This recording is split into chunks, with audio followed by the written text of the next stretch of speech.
Morning, it's Dave at Out There Bushcraft. It's another beautiful day in the woods. You're probably thinking, yeah, of course it is, Dave, that's why you're sitting under a tarp, right? I mean, it is a beautiful day in the woods. They're all beautiful, aren't they? But it's been off and on, raining, sometimes torrential.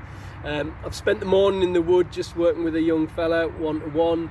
And he's tootled off home now, and I thought I would just take an opportunity to take you through an activity that I think is really useful just for developing your knife skills. It's a fantastic activity you can do for yourself, you know, if you're an adult, just practicing the various different ways that you can use a knife and the ways that you can hold it and so on. It's also a great activity to teach to older children as well. So what we're going to do is we're going to make a tri-stick. And to make a tri-stick, we just need a fairly straight rod. Hazel's absolutely ideal. Willow's good too. I'm using a piece of sycamore here. That's pretty much what we've got in the wood. And we are going to turn a stick like this into a stick like this. Now, you can see there are various cuts on the stick that I'm showing you there. And those cuts they have various uses. Some of them are really practically useful as bushcrafters, but the main value of making the tri-stick is that you get to use your knife in lots of different ways, and you get used to handling it safely. Okay, so let's have a crack on and make ourselves a tri-stick. Okay. First thing we're going to do then, I'm not going to take you through knife safety. I know we've covered that in a separate video. I'll put a link below if you want to access that. So all we're going to do first of all then with this is just find those little knots, maybe twigs that never quite happened, maybe little lenticels and stuff on certain kinds of trees, and I'm just going to take those off. And all I'm doing as I work through that is just using both thumbs just to push and take little bits off. Remember, it's much easier just to shave really thin pieces off, as you can see I'm doing here, just taking really thin pieces off rather than trying to take the thing off in a oneer. So we're just practicing a little bit of patience in lots of ways, but it's quite a useful little skill to develop, so you've got that control.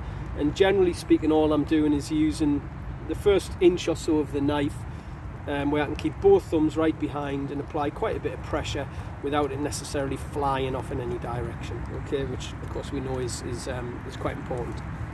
Okay, once I've gotten to that stage, the next step is just to strip the bark off, and you know, you can do that with the actual beveled edge of the blade if you want to, and that can work fine. I tend to use the back of the blade, which is why I like a knife that has a 90-degree angle on it like that, as well as for striking you know, a flint and steel. I can use it to scrape the bark off. So I'm just going to do that then. So all that will entail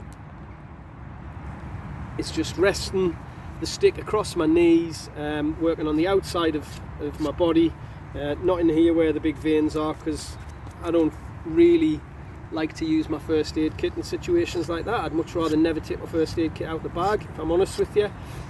So I work on the outside of my body because I don't want to bleed, and all I'm going to do is just scrape the bark off. Okay, and this just really for youngsters, I guess, it just gets them used to how versatile the knife is, and you know, it's safe use as well.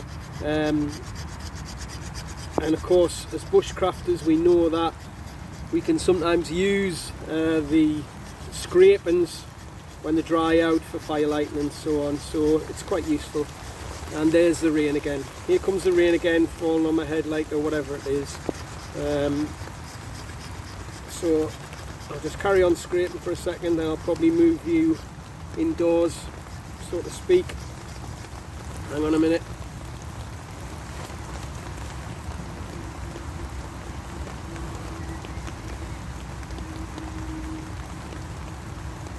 There we go. We're kind of undercover now, so I'll just carry on scraping.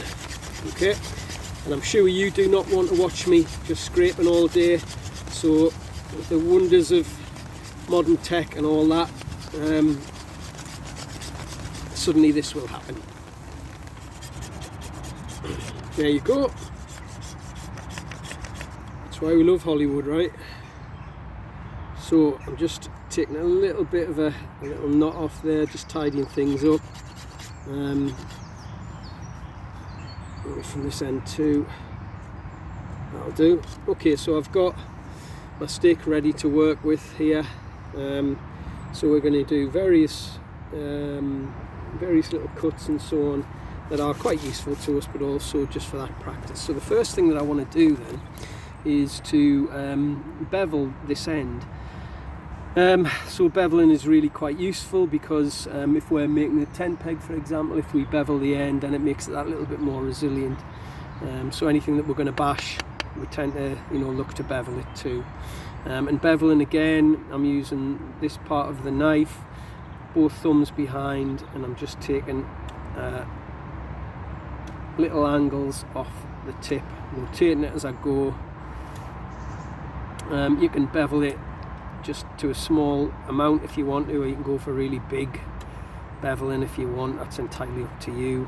And that's all we're looking for. Okay, so that's just a basic bevel on the end that makes the end of the stick that little bit more resilient for when it gets bashed into things. Okay, and obviously the next bit then, if we were making the tent peg, would be to put a point on this end. I tend to leave that, if I'm doing this with children, I tend to leave that till the end, so that's the last thing we do. The reason being that as they're turning the stick around, they risk kind of stabbing themselves with a point. But obviously if you're an adult and all kinds of responsible in that, then you can do that early doors, you can do it early on in the process, and that's really simple. Again, elbows on knees just to protect, and I'm using a straight but not locked arm, using the knife in the forehand grip, which is a grip I've got at the moment, and all I'm generally looking to do is to make 4, sometimes 3, but generally 4 slices, turn the branch, the tri-stick 90 degrees each time. Now this is where you'll find that certain woods are much easier to work than others, which is why I make careful choices if I'm working with children, particularly children who lack resilience. You want to make this relatively straightforward for them, so something like hazel is great for that. So all I'm doing is turn it 90 degrees each time and just getting a point. Okay, now if this was a hazel stick, I would probably only need to turn that 4 times. With it being slightly tougher, then I've had to turn it a few more times, but you can see now we've got a point. Not super sharp, otherwise it'll just fold when you hammer it in the ground anyway. There you go, we've got a point on that end. Okay, so we've done a bevel on one end and a point on the other. Obviously if that was a tent peg, it'd probably be about half that length. So there's our first 2 cuts, and so the key points with that then: straight arm, pushing, rotating it as we go. Okay, and that's in a forehand grip. All right, next. Okay, so the next cut that we can use, it's quite useful, is to get to efficiently use a stop cut. Now stop cuts are quite useful in lots of different ways. So if we're making pot hangers, sometimes if we're making certain parts of trap systems, sometimes you might want to put a notch in a tent peg, so a stop cut is really useful. And we use it in lots of different ways, but just understanding that it takes a degree of control to ensure that you don't go beyond the stop cut and split more of the wood off than you actually want to do is the important thing that we're learning there. So straightforward then, I'm going to rest the stick again to the outside of my body, and I'm just going to do a little rocking motion, definitely not a slicing motion, just a little rocking motion. And the plan there is that I just break the fibres of the stick as I go. Now it doesn't have to be super deep at this point. All I'm doing is rocking so that I'm about, I don't know, a millimetre or 2 deep, like that. And then all I'm going to do from there is, again with those thumbs reinforcing the grip, I'm just going to take little slices down to that stop cut. Now I'm just taking, they're really wafer thin. Okay, when I get to a point where I think, right, I'm just at the depth or round about the depth of the stop cut, then what I'll do from that point is go back to the stop cut, rock and motion, cut through, and then the piece will fall away. and then I can just carry on making those little cuts, because the stop cut is that little bit deeper now. At any point where I think, hang on, I've gone beyond the stop cut, I just make it again. Now with kids, I'll generally do the stop cut a little bit further down the tri-stick, because sometimes the tri-stick can flex, and at this point, this close to the end, and it's quite easy to snap. But for adults, I'm quite happy to give them that additional challenge. So I'll put my stop cut here, and all we're doing is just taking little shavings like that. Again, you could see through them practically if you held them up to the light. They're really thin little shavings, and all I'm doing is cutting down to that point, and then making sure I've got that stop cut in place, and then I'll end up with that kind of shape that you can see there, which is really useful from a bushcrafter's point of view. As I've said, it might be that you are using it in that kind of position, whether that's as a pot hanger. I would use it slightly different for a pot hanger actually. It might be part of a snare trap, for example, like a quick release thing. You might have two of these in opposition like that. So there are lots of different ways we can do it, but actually the key bit is learning the control. That means you don't go beyond the stop cut. Okay, so there you go. Now the next one, I guess you could say, is a kind of variation on that really. And this one is one that I use for pot hangers quite regularly. So the next one I'm going to do is, rather than simply going directly across the fibers like that, I'm going to create a cross. Okay, and then what I'll do is I'll take 3 sections of that cross out and be left with a V here, and this is something that I use, for example, on an adjustable pot hanger, which I'll maybe do in a different video, but I'll show you how this works. Okay, so the first thing I'm going to do then, and I could be working, you know, just to the side of my body, but actually at the moment I'll just use this convenient little log. So all I'm doing is that same rolling motion again. Remember, not a slicing motion. So I'm rocking across, just cutting those fibers slightly, and then I'll do the same in the opposite direction. Okay, so effectively what I'm doing here is I'm creating a little shape there, which is a cross that goes diagonally across the fibers. I don't know if you'll be able to see that too well on the camera, but there you go. There's a little cross there. Okay, then I'm going to take out that section, and that section, and leave this little V here. Okay, so very similar to what we did before, using those as a stop cut, but very delicately, so it's a little bit of a progression from what we've already done. So now all I'm doing here is cutting those 3 sections out very, very carefully. Okay, and I'll leave that downward facing V, if you like. So you can see that that's starting to develop now. So again, this one requires some control, but it requires a little bit more skill, I guess, because we're not cutting and using the knife in that sort of straight direction. We're actually cutting and turning the knife at the same time. Now that's a good skill to get, because it requires a little bit more of that kind of focus and concentration, but also that's quite a useful skill when we come to whittling later on.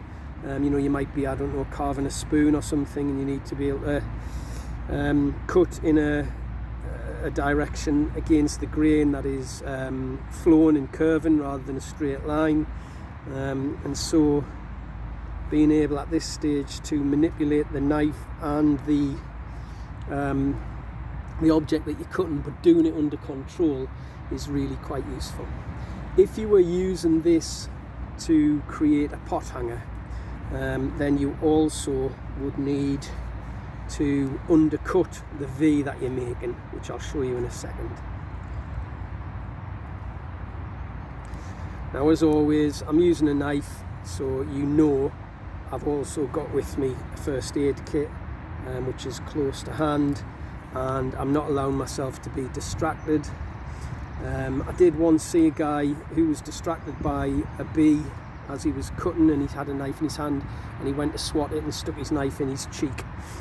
So if there's anything, you know, any creepy crawlies or bugs that are around that are causing you to become distracted, stop what you're doing.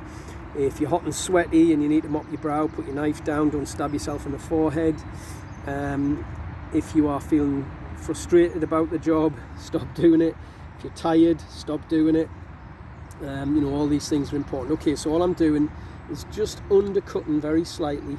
So again, good opportunity for a little bit of control, just undercutting that edge. And when you're making a pot hanger, that means that it is more likely to hold and not drop your food into the fire, which is something that of course we don't want to do, because, you know, if I'm cooking me dinner and I lose it, you would definitely see a grown man cry. Okay, so there's that V cut that I was talking about. And you can see that if I had a pot hanger here, let's imagine this is a pot hanger sticking up above the fire, I would just need to cut a little notch in the end of that stick, and then I could pop that there. And if I did 3 or 4 of those up and down a stick, then I could adjust it for height above the fire as I needed to. Okay, so that's a little cross cut that is useful as a pot hanger. Okay, all right, the next one we're going to do then is this one. Okay, so what we're going to do here is we're going to do 2 stop cuts, if you like, and just create a flat surface. Now, there's lots of reasons why we might create a flat surface in bushcraft. Certainly you might want to do that if you for certain kinds of, say, like a bow drill and stuff, where you need to flatten the surface to be able to drill into. Certain construction tasks that you might be doing will require a flat surface. Okay, so all I'm going to do is make a stop cut here and a stop cut there, and then work between the two. Now actually, what I would say is, if you're teaching somebody else to do this, make those stop cuts at least a blade and a half separate, which leaves the space to be able to work. And again, it's exactly the same technique as we've already used, in the sense that we are going to rock across the fibres like that, just to cut through. A little bit further away, we're going to rock again, just to cut through. But then all we're going to do, once we've got that done, so you can put a little bit of weight on that. You might decide you need to, you know, lean on a log to do it, and that's absolutely fine. Once we've got that done, all we're then going to do is cut in using our thumbs to support, cut into those stop cuts. I'm just slightly levering it there as I go. Again, the same rules apply when we're doing the stop cut. Don't go beyond it. You know, have that level of control and just take thin little slivers off. We're going to get it wrong from time to time, but, you know, try and avoid that. Once I've got one side done, I'm going to turn it round. Now, it's quite useful to use this technique at least, you know, a hand span down your stick, because you need to be able to hold at this end. So again, that's something else that people will learn, you know, that you need to, sometimes the object you're making, let's say you're carving a spoon, you need to make sure that you've got sufficient end on it that you can carve. And when I'm carving a spoon, often the last thing that I'll take off is a little stub sticking out from the spoon end, if you like, from the bowl end, which I'm holding on to, which I use, you know, just to hold on to, rather than holding on directly to the actual bowl, which brings my hand really close to the cutting edge. So it's quite useful to make sure you've got enough wood there that you can safely hold the item when you're working. So we're learning lots of different skills by doing this then, and developing our safety with using knives and so on. Okay,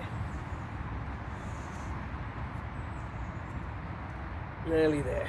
Now, the natural progression from this is what I'll show you next, which is turning a round log, or a round stick in this case.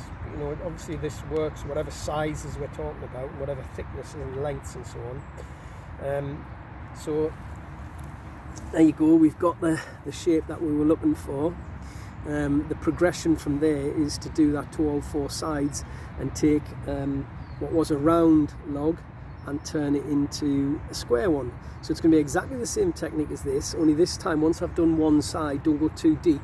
Once I've done one side, I'm going to turn it 90 degrees and do another 2 marks and cut in. Then I'm going to turn it 90 degrees again, do another 2 marks, turn it 90 degrees again, do another 2 marks, and eventually I'll have a square. Okay, you don't really need to watch that process again, because it's exactly the same thing, using that thumb push to bring you to a stop cut.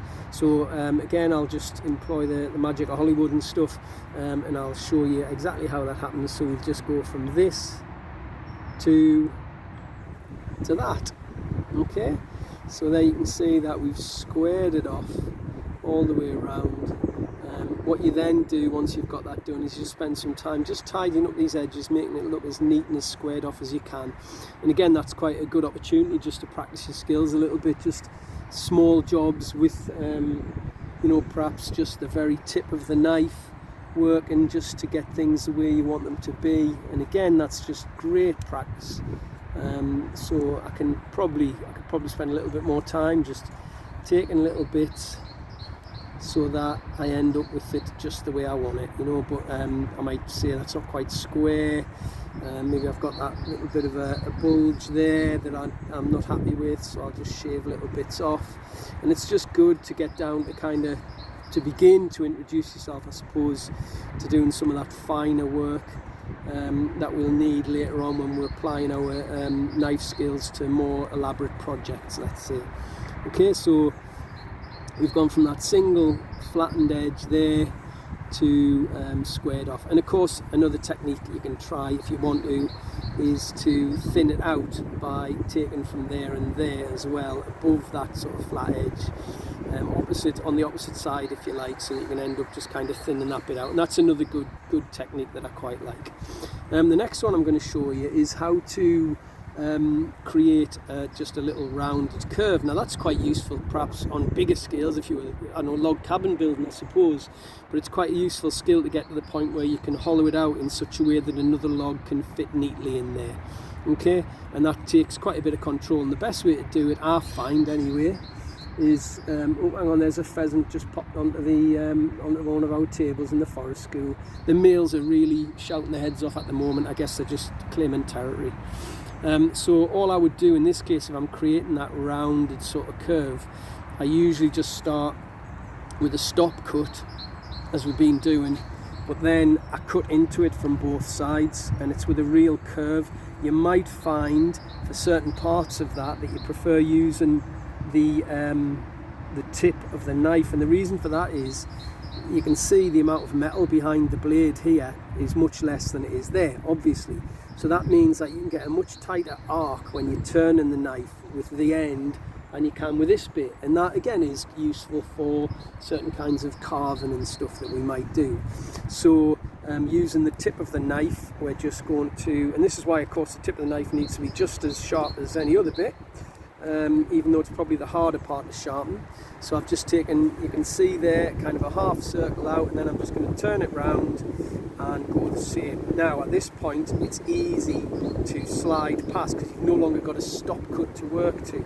So this again is just a good way of developing precision with the knife, okay? Because actually what you want to do eventually is just shave it down so that you've got the same fibres off from both ends. And you can see as you cut one, you lift some more fibres. So it's just about, you know, getting that precision so that you eventually get to the stage where you've got something that looks a bit like this. You can see I'm cutting towards myself here, which I don't tend to recommend in certain situations, and certainly not for beginners. I can show you how to cut towards yourself safely, and the way I normally do that is I put the knife in position like this, and then I'm pushing with my fingers. If I'm pulling with my hand towards me, it can go quite a long way. If I'm actually pushing with these fingers as I cut, then it can't go far unless my fingers are sort of 1.5 foot long, which, as you can see, they're not. Okay, I'm from this planet.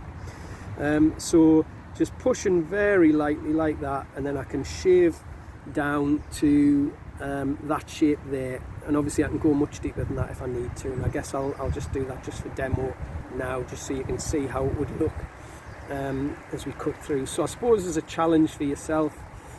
Maybe aim to go just shy of halfway through the stick that you're using, so whatever the diameter of the stick is, aim roughly for half of that. Here comes the rain again, cue for a song. except for I can't sing. So there we go, we're almost there now. I'll just keep that this way and just push and push from there. Okay, there we go, we've cut that. I'll just tidy that up there. We've cut our little V out there, our little curve out there, sorry, and here's the reins, so I'll just move us back under the canopy. Okay, we're back under again. Right, so you can see now, just as a recap then, we've got our point, we've got that, working with a stop cut to make that little hook which you might choose to put on a tent peg. You've got your little pot hanger here, remember you can put a few of those on one stick. We've shown that we can flatten, we've shown that we can square off, we've shown that we can create that nice gentle little curve. So we've already displayed quite a lot of skills already. And of course, sorry, I forgot to mention the bevel at that end. So we'll just do a couple more, maybe another one here, another one here. There are loads more, of course, we can add, but we'll just take it that far, and then you can see a number of the cuts, and most importantly, the skills to be able to produce them safely, which is, you know, it's key to good bushcraft. Okay, the next thing I want to do then is just to reduce the diameter of the stick down, and you know, you can imagine there are tons of reasons for doing that. You might be making a bow drill, for example, so we need to be able to safely reduce the diameter of the stick down, and so again that works pretty much by putting a stop cut all the way around on both sides, and then just shaving that down but maintaining the round shape. Okay, so as always, if you keep the blade, as you're rocking forward, if you keep the blade at 90 degrees to the stick, so you can see it's at 90 degrees there as I continue round, then with a little bit of luck you will come back to the start and not have created a corkscrew cut all the way around. You'll actually have stayed within that single groove, which is not easy, and that's why it's good to practice. Okay, so I do it there, I'm going to do it about here, so I'm just keeping it very straight, keeping it at 90 degrees as I'm cutting round, in the hope that when I've gotten all the way around the stick, I actually find myself meeting up with the line where I started. I'm about a tiny bit out there, but that's okay. Alright, and then once I've got that, I'm just going to shave down. Hang on a minute. So I'm just going to shave down to that line again, using that thumb to push to maintain the control as we go. Okay, so again, I'm just working my way around, and then what I do is, once I've gotten all the way around, it's starting to narrow down a bit. The trick then is where my previous cut has left a ridge line. So there's a ridge line there, I cut beyond it, so I've got this kind of ridge here. I'm then going to shave the ridge line off. That will create another two ridge lines, of course, and I can carry on until I get to where I want to be. Again, you're going to now and again just reinforce that stop cut, because you don't want to go beyond it. Okay, so work my way around, reinforce the stop cut as I go. Sun's coming out again, it's just one of those days. Need sun cream and an umbrella. Typical British spring day in the woods. Fantastic. Okay, so I'm just working my way around, and actually this technique of just shaving these little bits off is quite good in preparation for doing things like you know, getting the control that's required to be able to produce a really good feather stick, for example. Okay, so I'll turn it round, working from the other side now to my stop cut. And again, it doesn't have to be, you don't have to take huge chunks off at this stage, and your stop cut doesn't have to be super thick, because you can re-score that as you go. But it does have to be enough that you can actually utilise it as a stop cut. You know, you don't want to go flying past it. That would be a bit counterproductive. Okay, again, just work your way around. 2 cuts will create a groove between them, a ridge between them, sorry, and then you just shave the ridge off as well. And again, I'll carry on doing this, but you don't have to be watching the entire process because you can pretty much see how it works. So I'll just bring you back in a second.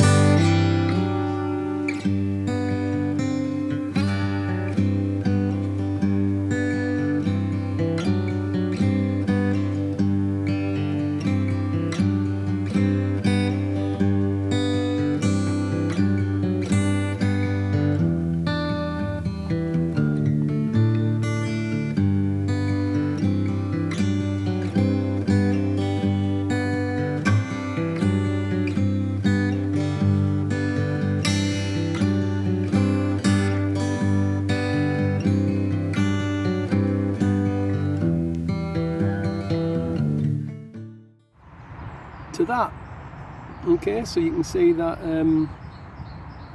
I've reduced it significantly just so you can see it can be done. You need to do it, you know, a couple of mil, let's say, and you saw earlier on some of the different techniques that I was using. So I had the knife against my chest like this, and just as I take a breath and inhale, I can push my shoulder blades together and do a little bit of a cut that way.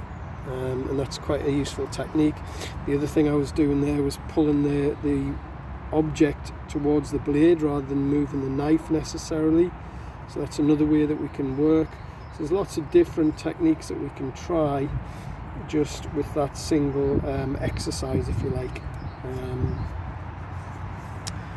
And there you go. We've shortened, we've reduced the diameter, sorry, of the stick. Now, the last one I want to really do is split the stick. Now typically with kids I'll do a stick splitting exercise somewhere in the middle here, but for adults I make it a bit more challenging to get them to split the stick at this end. So what we're going to do is we're going to flatten it down and then we're going to force a split without it travelling too far, and that's just about knife control and control of force. And I'm going to make a split big enough to put to pass one of these shavings that we've made. So let's say that one, I'm going to pass that shaving through the stick. So I'll need to flatten it off first, both sides, and then make a split and pass the stick through. Okay, you know how the flattening off bit works. So you know, 2 stop cuts, cut in, turn it around, 2 stop cuts, cut in, so we'll have a flat surface there. I'll do that now, and then you can watch the process of getting that controlled split in place. Okay, so you can see that I've flattened off both sides there, just a case of stop cuts on those edges and then slice them to and fro. The most difficult thing you'll do there is work towards the centre of the stick when you've only got this little bit left. You can prop it onto your work surface if you like, and that can certainly help to work. So you're kind of propping it up like that and then pushing a little bit. That's a time when you've really got to be careful when you work towards this end. Okay, so all I need to do now is, with the tip of the knife, get the knife in there. Now, the thicker the knife, the more difficult this can be, of course. And I'm just going to tap the knife in and make my split.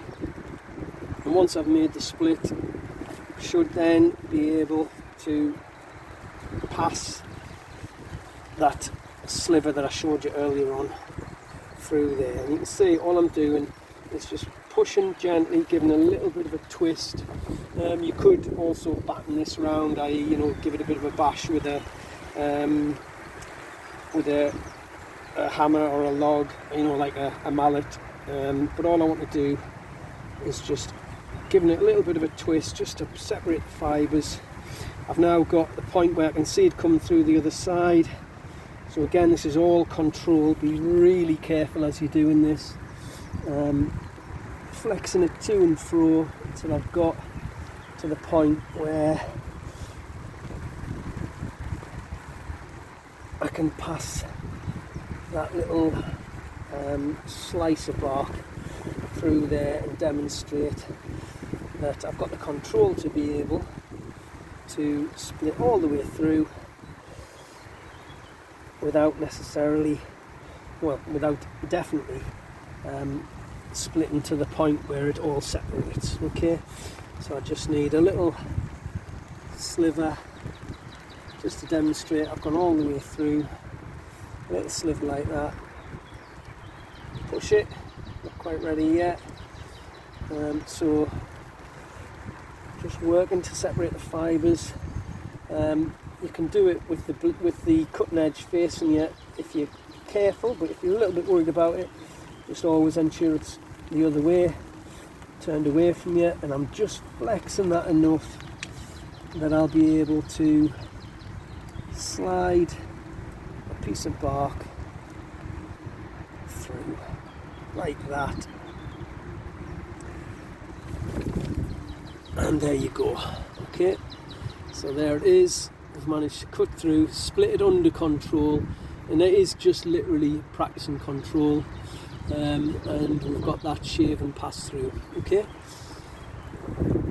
so there you go. There is your completed tri-stick. I say completed, of course there are an awful lot of other cuts that we can try, but just as a basic tri-stick, just to get used to using your knife safely, there we go, we've got everything we need.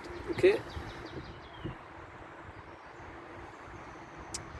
right, I'll finish there. I've got the rest of my day, and I've got lots of things I need to do today. I hope that's been useful to you. So get yourself an opportunity, when the weather's somewhat changeable and you just want to sit under a canopy and have a try at a few skills.